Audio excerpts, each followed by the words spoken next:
పెట్టిన 3వ రోజు నాడు మూత తీసుకోవాలి. ఆయిల్ పైకి ఎంత బాగా తేరిందో చూడండి. నేను ఈ వీడియోలో చూపించిన కొలతలన్నీ కూడా ఈ ఆవకాయ పచ్చడికి పర్ఫెక్ట్గా సరిపోయాయి. జాడీలో తీసుకున్నప్పుడు ఇంకొక కేజీ గాను నూనెను వేసుకుని కలుపుకోవాలి. ఇలా రెడీ చేసుకున్న ఆవకాయ పచ్చడిని శుభ్రంగా వాష్ చేసుకుని తరువాత కాసేపు ఎండలో పెట్టుకున్న పొడిగా ఉన్న జాడీలోకి తీసుకోవాలి. అంతే ఫ్రెండ్స్, ఎంతో టేస్టీగా ఉండే, సంవత్సరం పాటు పాడవకుండా నిలువ ఉండే ఆంధ్రుల ఆవకాయ పచ్చడి రెడీ.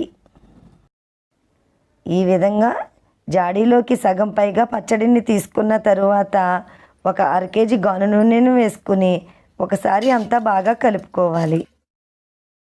మిగతా పచ్చడిని కూడా వేసుకుని మిగిలిన ఇంకొక అర కేజీ గాను నూనెను కూడా వేసుకుని ఒకసారి అంతా బాగా కలుపుకోవాలి.